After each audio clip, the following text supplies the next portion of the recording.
Nah, pajar kita, hai iblis, aku ini sangat membutuhkan taat kepada Allah Ta'ala, karena aku harus mempunyai bekal dari dunia yang fana untuk menuju ke akhirat yang kekal abadi. Para muhibbin rahimakumullah, takut itu boleh jadi ada hubungannya dengan perkara yang dapat menyempurnakan amal dan penunaiannya sebagaimana mestinya. Misal geritik hati timbul menyuruh kita untuk melakukan ibadah tertentu, jangan tergesa-gesa. Kita mesti berpikir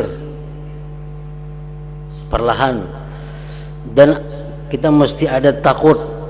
Kalau ibadah nang timbul dalam hati menyuruh ini, kita belum tahu cara-cara melakukannya, kita belum tahu cara bagaimana nang pas ibadah itu. Nah, ada takut. Atau boleh jadi ada sangkut pautnya dengan penerimaan Allah. Aku beribadah nang kayak ini nah, sedangkan aku belum tahu lagi macam apa caranya yang sebenarnya, macam apa adabnya, macam apa syaratnya, rukunnya. Barangkali ketika diterima Allah kalau aku kada tahu langsung melaksanakan ibadah itu, nah ada perasaan takut. Kewaspadaan terhadap akibat, yaitu orang yang mempunyai khatar itu mawas diri dan meyakini bahwa amal yang hendak diperbuat itu benar dan baik.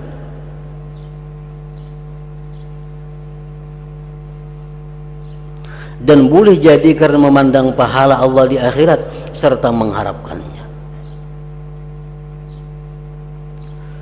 Nah, jadi kalau kita tersirat di dalam hati hendak melakukan satu kebaikan, satu ibadah, tapi di dalam hati kita kadang-kadang memikirkan akibatnya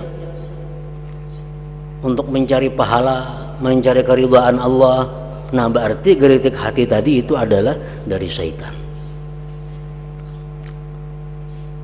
Nah, pahamilah keterangan ini, mudah-mudahan engkau mendapatkan taufik dari Allah Subhanahu wa Ta'ala. Inilah 3 pasal yang harus engkau ketahui mengenai berbagai khatar geritik. Peliharalah dan pusatkanlah perhatian kepada 3 pasal tersebut sekuat-kuatnya, karena 3 pasal itu termasuk ilmu yang lembut dan rahasia agama yang mulia dalam bab ini. Semoga Allah Ta'ala dengan anugerahnya memberikan taufik kepada kita semua. Amin ya rabbal alamin.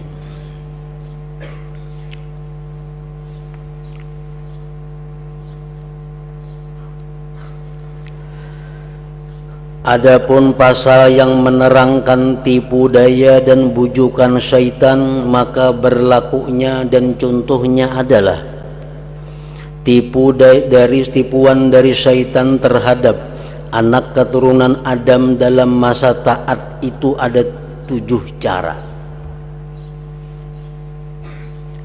Nah, jadi syaitan menggoda kita, mewaswisi kita dengan 7 perkara agar kita menjadi orang yang durjana, orang yang jahat di sisi Allah. Pertama, bujukan syaitan. Syaitan mencegah anak keturunan Adam dari berbuat taat. Ujar syaitan, ikam paraya beribadah, ikam paraya berbuat taat, karena sudah ada takdir Tuhan. Kayak apakah ikam taatnya? Amun ikam takdir ke neraka, tetap ikam mati ke neraka. Kayak apakah ikam berbuat maksiat, kada sembahyang, kada puasa, kada napa, amun ikam takdir ke surga, ikam ke surga aja mati. Jadi paraya taat. Nah, ampun syaitan itu bujur, cuma tujuannya salah. Kalimatu haqqin urida biha batilun. Kalimatnya bujur, tapi syaitan menghendaki kesalahan.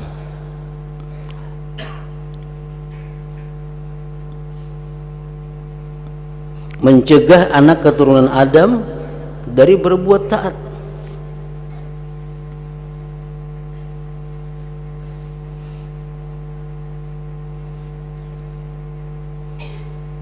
Contoh banyak orang nang mati-matian beribadah, orang nang mati-matian berjihad fisabilillah, cuma karena takdirnya sudah ke neraka mati,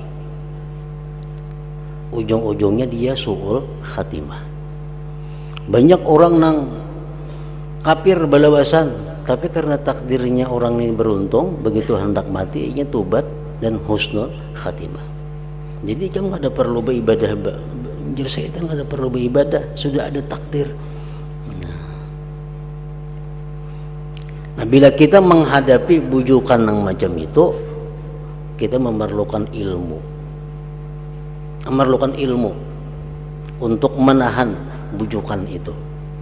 Kenapa? Karena kalau kita ada punya ilmu, kita akan menuruti itu, dan itu bujur. Ampun, syaitan itu bujur, tapi inya tujuannya supaya kita kada beribadah. Tujuannya yang salah. Nah, bila kita dibisiki syaitan yang macam itu, kita mesti menjawab di dalam hati kita bahwa perkara aku mati ke neraka ke surga itu aku kada tahu. Aku ini takdir ke surga ke neraka kah? Aku kada tahu. Andai kata aku mati ke neraka juga, taat-taat yang kulakukan ini mengurangi siksa dalam neraka. Andai kata aku ke surga, akan menambah banyaknya nikmat-nikmat yang ku terima kayaknya di dalam surga. Di neraka tuh kada sama azabnya, bertingkat-tingkat. Orang yang sepanjang hidupnya kafir sampai mati kafir, itu sangat berat azabnya. Kenapa? Pertama, inya kafir. Yang kedua, inya kada sembahyang, inya kada puasa, inya kada berzakat, inya kada naik haji, inya berzina, inya riba, inya makan haram, macam-macam. Jadi siksaannya di akhir itu bertumpuk-tumpuk. Karena orang kafir itu dibebani dengan hukum-hukum syariat. Jadi siksaan kafirnya ada, siksaan meninggalkan ibadah itu ada.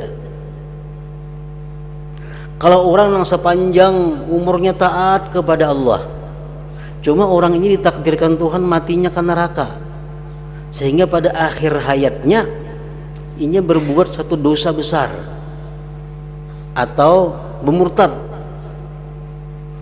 mati ke nerakanya. Nah, azabnya lain untuk lawan yang pertama tadi.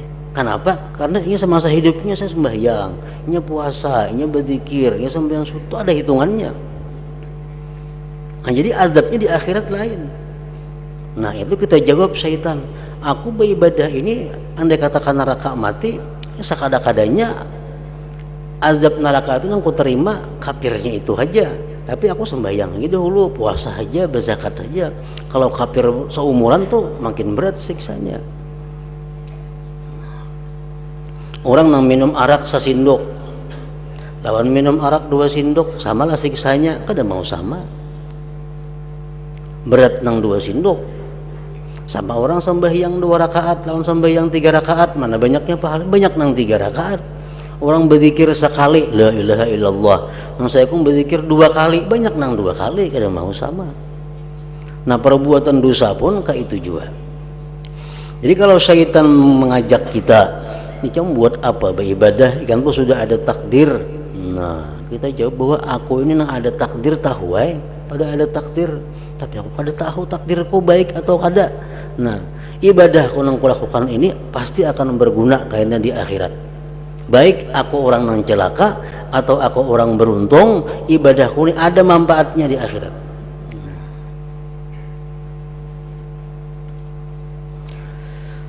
Jadi pertama, syaitan mencegah anak keturunan Adam dari berbuat taat. Apabila anak keturunan Adam itu dijaga oleh Allah, maka ia menolak bisikan syaitan dengan mengatakan, nah kalau kita ini diberi hidayah oleh Allah, kita dijaga oleh Allah, kita bisa menjawab bujukan syaitan tadi.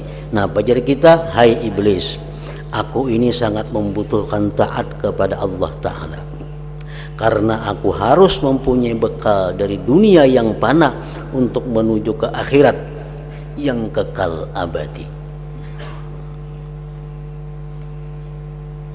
Jadi aku mesti sembahyang, aku mesti membaca Quran, aku mesti membaca salawat. Kalau syaitan mengajak kita supaya jangan beribadah,